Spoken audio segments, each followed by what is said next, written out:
Bonjour, aujourd'hui, nouveau cas pratique sur le devoir de conseil de l'intermédiaire tiré du rapport de la médiation de l'assurance 2019.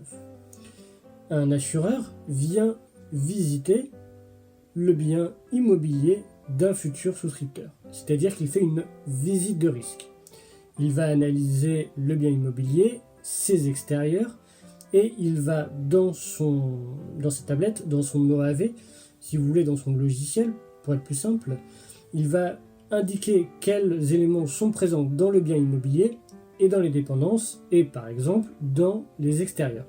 Ainsi, l'assureur pourra avoir une meilleure connaissance des risques présentés par le futur assuré et donc pourra lui proposer un contrat qui est plus adapté à son risque. Donc les visites de risque, c'est plutôt quelque chose qui est fait sur des biens avec un potentiel de valeur pour vraiment adapter le contrat d'assurance habitation, qui est un contrat d'assurance avec des garanties globales, au risque de l'assuré. Le but, c'est également, par exemple, de prévoir des mesures de prévention pour des sinistres incendies, pour des sinistres liés aux dégâts des eaux. Pourquoi est-ce que nous allons étudier ce cas pratique qui porte majoritairement sur les biens immobiliers? Tout simplement parce que le résultat, ce qui est intéressant dans ce cas pratique, c'est qu'il évoque le devoir de conseil et qu'il évoque les limites du devoir de conseil.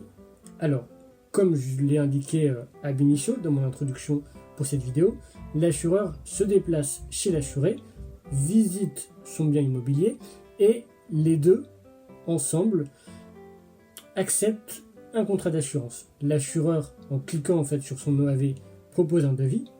L'assuré accepte, enfin le souscripteur, puisqu'il n'avait pas encore accepté, donc le souscripteur accepte le devis de l'assureur, ses tarifs, ses exclusions de garantie, ses garanties, et devient par conséquent assuré de la compagnie proposée par l'assureur.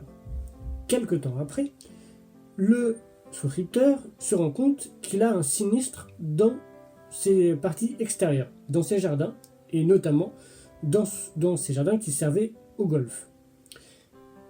Que fait le souscripteur? Il évoque un devoir de conseil de l'assureur.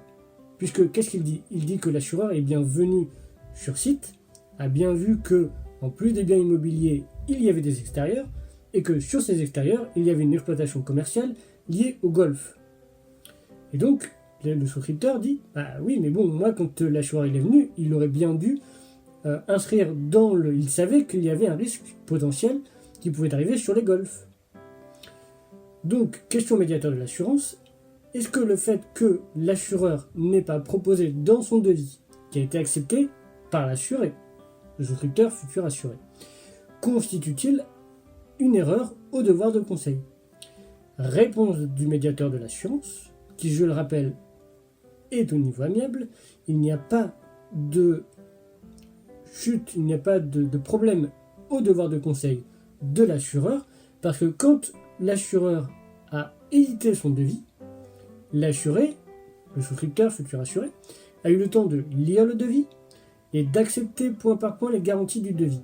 C'était à lui de revenir vers son assureur et de lui dire « Hey, les parties extérieures ne sont pas couvertes ». Et donc, par conséquent, il n'y a pas d'erreur dans le devoir de conseil de l'assureur. Alors, comment transposer ce cas pratique intéressant et cette conclusion intéressante au contrat d'assurance vie?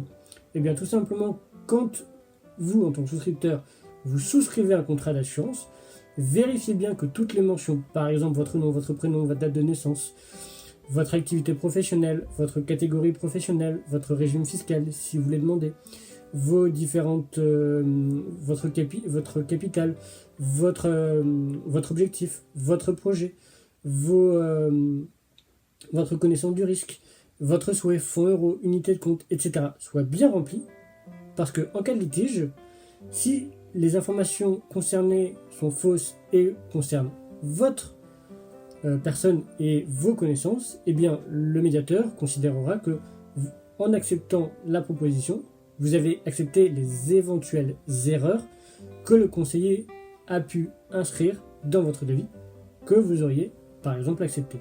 Et donc il y a un conseil, un maître mot: relisez-vous, relisez votre devis avant de signer. Tout simplement.